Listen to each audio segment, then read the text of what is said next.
இந்த ஜிடிபியில் India GDP focus பண்ணுறதில் பார்த்தீங்கன்னாக்கா தொழில்துறை, விவசாயம் சார்ந்த துறைகள் தான் நம்ம ஜிடிபியை மேலே கொண்டு காமிக்கிறது ஒரு யதார்த்தமான உண்மை. கடந்த காலத்துலேயும் சரி, நிகழ்காலத்துலேயும் சரி, எதிர்காலத்துலேயும் சரி, நம்ம நாடு ஒரு விவசாயம் சார்ந்த நாடு. அப்போ இருக்கிற போது இருந்த டாலர் வேல்யூ, அப்போ இருக்கிற போது இந்தியாவுடைய ருப்பி 87, 86 இருக்கும். இந்த போருக்கு அப்புறம் பார்த்தீங்கன்னாக்கா இந்தியாவுடைய ருப்பி டெப்ரிசியேஷன் 95.2 சம்திங்லாம் தாண்டி அதில் நின்றுட்டு இருக்கோம். ஒரு சில வல்லுநர்கள் இது 100 போகலான்னு சொல்கிறாங்க. அதாவது அவங்களுடைய கருத்து. வெறும் ஜிடிபி வச்சு மட்டும் நம்ம டிசைட் பண்ணுறது ஓரளவுக்கு உலக அளவில் கண்ணோட்டத்தில் ஜிடிபி ஃபோக்கஸ் பண்ணி தான் ஒரு நாட்டின் மதிப்பை போடுறதுங்கிறது யதார்த்தமான உண்மையாக இருக்கும். நடைமுறை சித்தாந்தம், பிரசன்ட் லாஜிக். மெரிபா பன்னீர் சோடா, ஐ ட்ரஸ்ட் மெரிபா. நம்மளுடைய டிஃபென்ஸ் செக்டாராக இருக்கட்டும், ரயில்வே செக்டாராக இருக்கட்டும், இன்ஃப்ராஸ்ட்ரக்சராக இருக்கட்டும், பேங்கிங் செக்டாராக இருக்கட்டும், எல்லாமே நல்ல வளர்ச்சியில் தான் சார் இருக்குது. ஓகே சார், இந்த ஒரு கடுமையாக இருக்கக்கூடிய இந்த போர் சூழலில் வந்து தங்கத்து விலையாக இருந்தாலும் சரி, தங்கத்து மார்க்கெட்டு ஏறி இறங்கிட்டு இருக்கு. அதே மாதிரி வந்து ஷேர் மார்க்கெட்டில் வந்து ஏற்ற இறங்கி நம்ம பார்த்துட்டு மக்கள் வந்து நம்பிக்கை ஒருத்தர் இன்வெஸ்ட் பண்ணலாம். அது எதில் என்எஸ்சி இந்த மாதிரி, என்பிஎஸ் இந்த மாதிரி postal investment always best. Postal investment. Reflect நேயர்களுக்கு வணக்கம். இன்று நம்மோட நேர்காணலில் ஆஸ்ட்ரோ ஃபினான்சியல் பிளானர் ஐயா கோவை விஸ்வநாதன் அவர்கள் நம்ம கூட இருக்காரு. ஐயா வணக்கம். வணக்கம் வணக்கம் வணக்கம். நேயர்களுக்கு வணக்கம், நெறியாளருக்கு வணக்கம். ஐயா, இப்போது பிரபல ரேட்டிங் ஏஜென்சி ஒன்று நம்ம இந்தியாவுக்கு வந்து 27,000 வரைக்கும் மதிப்பு கொடுத்துருந்தாங்க. அது வந்து கொஞ்சம் குறைஞ்ச மாதிரி நம்ம பார்க்குறோம். கூடவே வந்து இதுக்கு முன்னாடி இருந்த ஆர்பிஐயோட எக்ஸ் கவர்னர் ஒரு கருத்து ஒன்று சொல்கிறாரு. இந்தியாவோட ஜிடிபி 7% மேலே இருக்குன்னு சொல்லி கவர்மெண்ட் சொன்னாலும் எனக்கு அது மேலே நம்பிக்கை இல்லை அப்படிங்கிற மாதிரி ஒரு குற்றச்சாட்டை வைக்கிறாரு. இதை பற்றி உங்களுடைய புரிதல் எந்த மாதிரி இருக்கு? பொதுவாகவே வந்து சார், அவர் கருத்து அவருடைய வியூ, அதை நம்ம வந்து மாற்று கருத்தாகவோ அல்லது ஆமோதிப்பதாகவோ நம்ம சொல்கிறதுக்கு கூடாது. பட் எனது பார்வையில் எனது புரிதல் அப்படின்னு கேட்டிங்கன்னா, இன்றைய அளவில் விலைப்புள்ளிகள் எல்லாத்துக்குமே ஒரு லிங்க் இருக்குது. இன்றைக்கி ருப்பியை வரலாறு காணாத அளவுக்கு டெப்ரிசியேஷன் ஆகிருக்கு. ரெண்டாவது, தங்கத்தின் விலை கடந்த சில நாட்களாக ஏன் சரிந்து உள்ளது? பங்குச்சந்தை ஏன் உச்சத்திலிருந்து கிட்டத்தட்ட 30%, 25% குறைவாக ட்ரேடிங் ஆகிட்டு இருக்குது? இதுக்கும் ஜிடிபிக்கும் என்ன ரிலேஷன்ஸ்? உலக காரணிகளுக்கும் உள்ளூர் காரணிகளுக்கும் என்ன தொடர்பு? இதை மட்டும் நம்ம அலசினாலே உங்கள் கேள்விக்கு எனக்கு தெரிஞ்ச புரிதலுக்கு கிடைக்கும் பதில். இப்போ நான் 1 by 1 வரேன். இப்போ ஜிடிபிங்கிறத நம்ம ஃபிக்ஸ் பண்ணுறது எதன் அடிப்படையில் பண்ணுறோம்? துறை வாரியாக வளர்ச்சியினுடைய தொகுப்பு தான் ஜிடிபி. ஒரு நாட்டினுடைய பொருளாதாரம் மற்றும் அந்த இன்ஃப்ளேஷன் இதுக்கெல்லாம் ஃபோக்கஸ் பண்ணி ஒரு நாட்டினுடைய ஸ்திரத்தன்மையை காமிக்கிறது அந்தந்த நாட்டினுடைய ஜிடிபி. இப்போ ஒவ்வொரு நாட்டுக்கும் அந்தந்த மாதிரி ஜிடிபி இருக்குதுன்னு உங்களுக்கெல்லாம் தெரியும். அந்த ஜிடிபியை ஃபிக்ஸ் பண்ணுறது, அதை கணக்கீடு முறை, அந்த டேட்டா எதை பேஸ் பண்ணி எடுக்கிறாங்க? விலைவாசி, சிபிஐ, டபிள்யூபி, இது மாதிரியான காரணிகள் அடிப்படையில் தானே கன்சிடரேஷன் பண்ணி நம்ம ஜிடிபியை ஃபிக்ஸ் பண்ணுறோம். அப்போது இதில் துறை வாரியாக பார்க்குற போது இந்த ஜிடிபியில் இந்தியா ஜிடிபி ஃபோக்கஸ் பண்ணுறதில் பார்த்தீங்கன்னாக்கா தொழில்துறை, விவசாயம் சார்ந்த துறைகள் தான் நம்ம ஜிடிபியை மேலே கொண்டு வந்து காமிக்கிறதுக்கு ஒரு யதார்த்தமான உண்மை. கடந்த காலத்துலேயும் சரி, நிகழ்காலத்துலேயும் சரி, எதிர்காலத்துலேயும் சரி, நம்ம நாடு ஒரு விவசாயம் சார்ந்த நாடு. தொழில்துறையில் பார்த்தீங்கன்னாக்கா நம்மளை அடிச்சுக்கெல்லாம் ஒருத்தரும் ஆள் கிடையாது. என்ன போட்டி ஜாஸ்தியாகிடுது.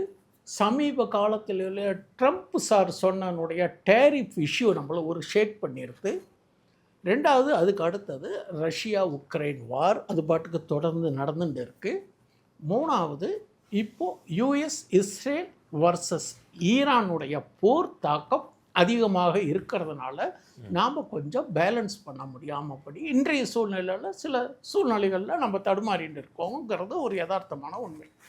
இதுக்கு என்ன காரணம் அப்படின்னு கேட்டிங்கனாக்கா, உங்களுக்கு நம்ம இந்தியா வந்து சார் வெளிநாட்டில் இருந்து ஆயில் இறக்குமதி செஞ்சு ரீஃபைனரி பண்ணி தான் நமக்கு கொடுக்கறது. அப்போ அது பண்ணுற போது சார் $1 per பேரல் 100 ரூபாயெல்லாம் தாண்டி போயிடுது. இதே ஒரு 4-5 மாதத்துக்கு முன்னாடி இந்த வாருக்கு முன்னால் 65 ரூபா 63 ரூபா இயர் லோ, மல்டி இயர் லோலாம் நான் பார்த்துருக்கோம். அப்போ இருந்து கிட்டத்தட்ட 40% 60% ஏறி இருக்கு. அப்போ இருக்கிற போது இருந்த டாலர் வேல்யூ என்ன? அப்போ இருக்கிற போது இந்தியானுடைய ருப்பி 87, 86 இருந்தது.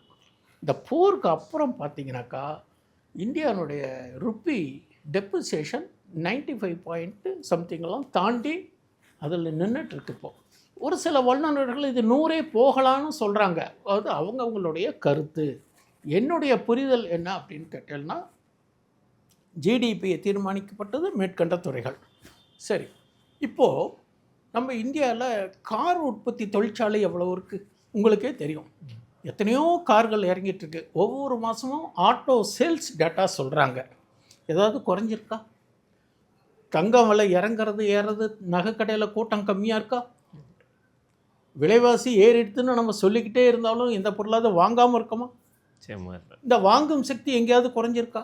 பொதுவாக நீங்கள் சொல்லுங்கள், ஒரு சாமானியனுடைய பார்வையில் சொல்லுங்கள்.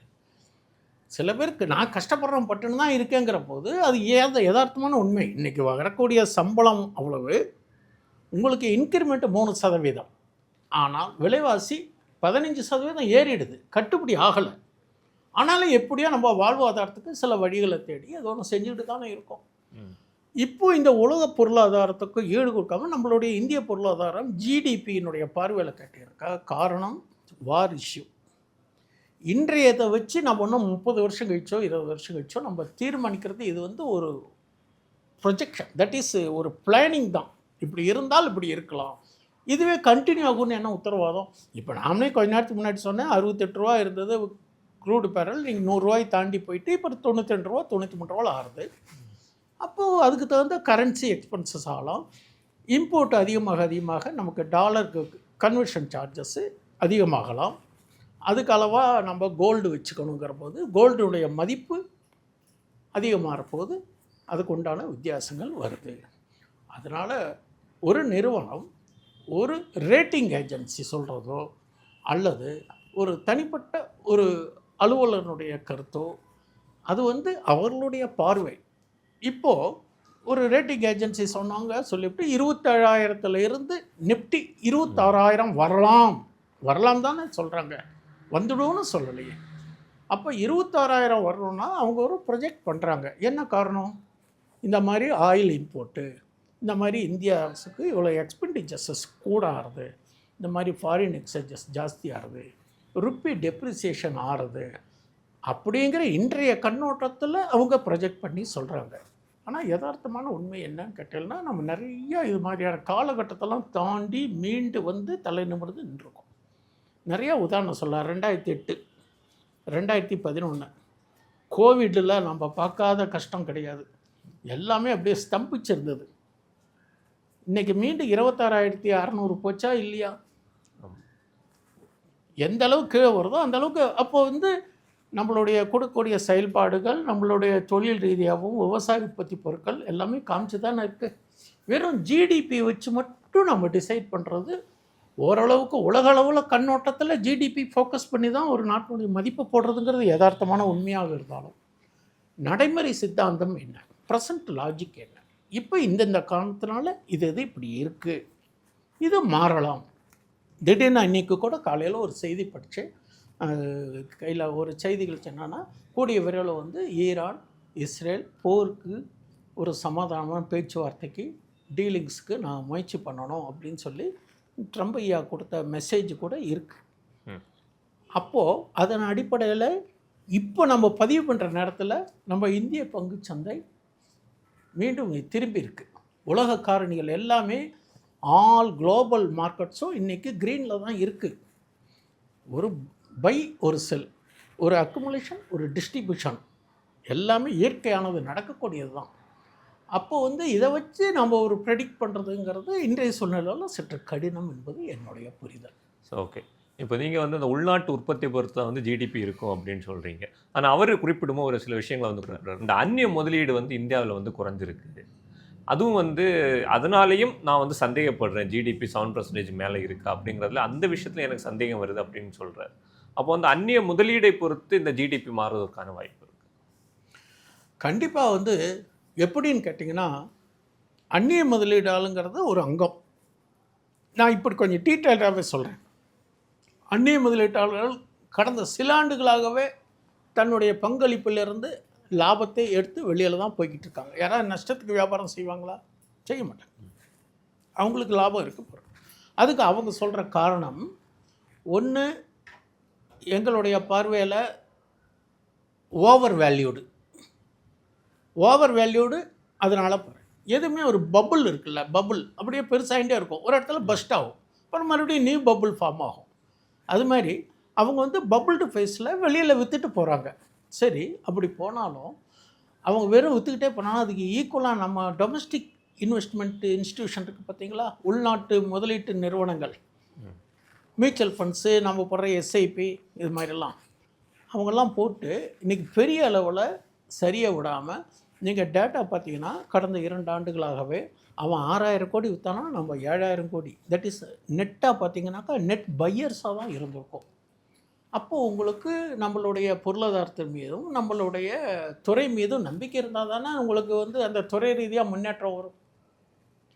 நம்மளுடைய டிஃபென்ஸ் செக்டாராக இருக்கட்டும், ரயில்வே செக்டாராக இருக்கட்டும், இன்ஃப்ராஸ்ட்ரக்சராக இருக்கட்டும், பேங்கிங் செக்டாராக இருக்கட்டும், எல்லாமே நல்ல வளர்ச்சியில் தானே சார் இருக்குது. ஜிடிபிங்கிறது சில சூழ்நிலை அனுப்புவாங்க, ஒரு கரன்சி மற்றும் இதர விவரங்கள் அடிப்படையில் உங்களுடைய கருத்தாக இருக்கலாம். அது பங்குச்சந்தையில் இருக்கிற தாக்கம் எப்படி அந்த ஜிடிபியை பாதிக்கும்? எல்லாமே பங்குச்சந்தையை பார்க்குற போது நீங்கள் அந்நிய முதலீட்டாளர்கள் வெளியில் போகிறாங்கன்னு சொல்கிறீங்க. வெளியில் போகிற போது என்ன கேட்டிங்கனாக்கா, அவங்க நம்ம மேலே நம்பிக்கை இல்லாமல் தானே போகிறாங்கங்கிற மாதிரி உங்கள் வியூ. அப்போ ஏன் நம்பிக்கை இல்லாமல் போகிறாங்கன்னா, ஒன்று காரணம், அவங்க வந்து என்னுடைய புரிதல் என்னென்னா, இதை விட இன்னொரு இடம் வசதியாக இருக்குன்ட்டு போகிறாங்க. இப்போது தைவான் இல்லை அமெரிக்காவில் பாண்டில் போய் பண்ணலாம். அப்போ இங்கே இருக்கிறத விற்றுட்டு போய் அங்கே பண்ணுவாங்க. நாளைக்கு அங்கே ஒரு பபுள் வந்ததுன்னு வச்சுக்கோங்களேன், ஆட்டோமேட்டிக்காக இங்கே தானே வருவாங்க. அப்போ வரும்போது ஆட்டோமேட்டிக்காக அந்த ஜிடிபி எல்லாமே மாறிடும். எல்லாத்துக்கும் ஒன்றுக்கு ஒன்று லிங்க். நான் தான் ஃபஸ்ட்லேயே சொன்னேன்ல, ஒன்றுக்கு ஒன்று சம்பந்தம் இருக்குது. இப்போ மத்திய கிழக்கு நாடுகளில் நடந்துட்டு இருக்கக்கூடிய அந்த போர் சூழல், அந்த போர் சூழலால் இந்தியாவுக்கு ஜிடிபி வந்து எந்த அளவு பாதிப்பு இருக்கும்? யதார்த்தமான உண்மை என்னென்னா சார், எல்லாத்தையுமே தீர்மானிக்க இப்போ மெயின் பிரச்சனையே ஆயில் தான் சார். நீங்கள் ஆயில் கூல் ஆஃப் ஆச்சுன்னா எல்லாமே சரியாயிடுங்கிறது என்னுடைய புரிதல். ஏன் அப்படின்னு கேட்டீங்கன்னாக்கா, ஆயில் 68 ரூபா இருந்தபோது அப்போ ருப்பி 86 ரூபா 85 ரூபா இருந்தது ருப்பி வேல்யூ. ஆயில் உயர்றதுனால இங்கே டெப்ரிசியேஷன் ஆகுது, எக்ஸ்பென்சஸ் ஜாஸ்தியாக இருக்கும். எக்ஸ்பென்சஸ் ஜாஸ்தியாக இருப்போது நீங்கள் துறை ரீதியாக பார்க்குற போது இன்ஃப்ளேஷன், WPI இதெல்லாம் பார்க்குற போது உங்களுக்கு இதிலும் ஜிடிபியில் ஒரு அங்கம் வகிக்கிறதுனால ஜிடிபி கொஞ்சம் முன்னப்பின்னா மாற்றங்கள் வரலாம். ஆனால் இது தொலைநோக்கு பார்வையில் இதெல்லாம் கால சூழ்நிலையில் சீரமைச்சு மாறும்போது இதெல்லாம் சரியாயிடுங்கிறது என்னுடைய கருத்து. Okay sir. இந்த இப்போ கடுமையாக இருக்கக்கூடிய இந்த போர் சூழலில் வந்து தங்கத்து விலையாக இருந்தாலும் சரி, தங்கத்து மார்க்கெட்டும் ஏறி இறங்கிட்டு இருக்கு. அதே மாதிரி வந்து ஷேர் மார்க்கெட்டில் வந்து ஏற்ற இறக்கம் நம்ம பார்த்துட்ருக்கோம். இப்போ மக்கள் வந்து நம்பிக்கை ஒருத்தர் இன்வெஸ்ட் பண்ணணும்னா அது எதில் பண்ணணும்?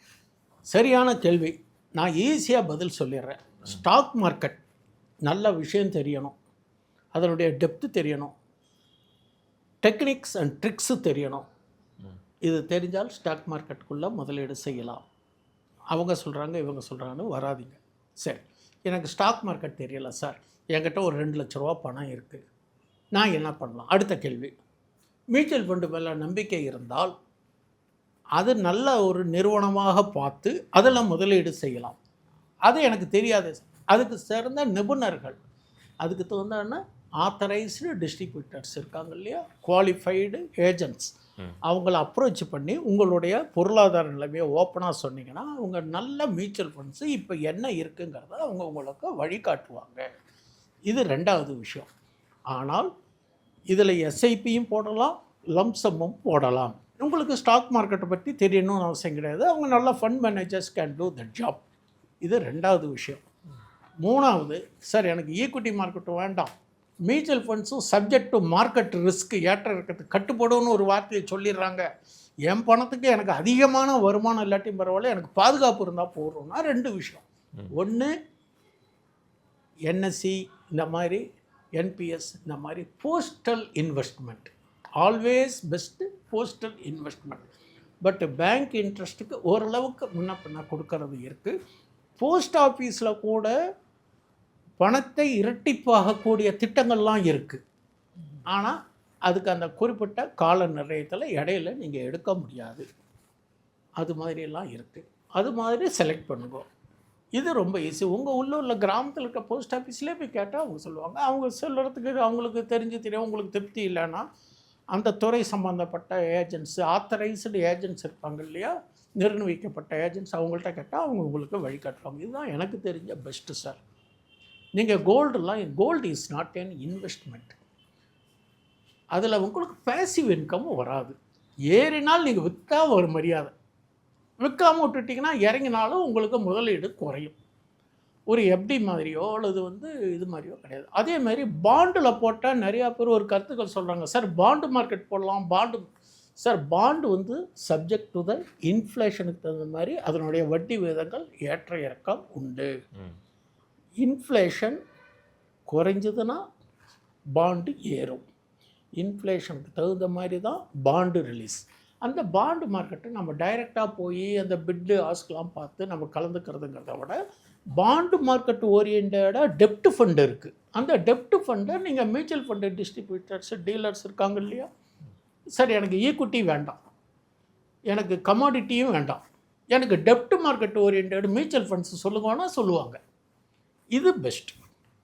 ஆல்வேஸ் டெப்ட் ஃபண்டுங்கிறது நாம் கடன் கொடுக்குற மாதிரி அதுக்கு உண்டான வட்டி, நிலையான வட்டி உண்டு. இது எனக்கு தெரிஞ்ச ஒரு ஆரோக்கியமான வழிகாட்டல். இது தனிப்பட்ட முறையில் வேணும்னா அது தனியாக இன்னொரு சப்ஜெக்ட் வைஸாக ஒரு வீடியோ போட்டால் மக்களுக்கு ஈஸியாக புரிகிற மாதிரி டீட்டெயில்டாக சொல்லலாம். ஸோ ஓகே சார், நிச்சயமாக அடுத்த வரக்கூடிய வீடியோவில் நம்ம இதை பற்றி டீட்டெயிலாக பேசுவோம். இதான் உங்களோட நேரத்தை செலவிட்டு மக்களுக்கு புரிகிற மாதிரி ஜிடிபினா என்ன, ஷேர் மார்க்கெட்டில் எப்படி இன்வெஸ்ட் பண்ணலாம், ஷேர் மார்க்கெட் பெஸ்ட்டாக இல்லை வேறு மாதிரியான இன்வெஸ்ட்மெண்ட் பெஸ்ட்டாக அப்படிங்கிற பல விஷயங்களை தெளிவாக சொன்னீங்க. உங்களை நேரத்தை எங்களுக்கு செலவிட்டமைக்கு நன்றி. கற்றதை கற்பிப்போம். தெரிஞ்சதை சொல்லியிருக்கேன், என் புரிதலை சொல்லியிருக்கேன். மீண்டும் அடுத்த வாய்ப்பு கிடைக்கிற போது இன்னும் விரிவான கருத்துக்களை ஒரு துறை சம்பந்தம் மட்டுமாகவே நம்ம விவாதிக்கலாம். வாய்ப்பு கொடுத்த ரிஃப்ளெக்ட் சேனலுக்கு நன்றி, நேயர்களுக்கு நன்றி, வணக்கம். மெரிபா பன்னீர் சோடா, ஐ ட்ரஸ்ட் மெரிபா.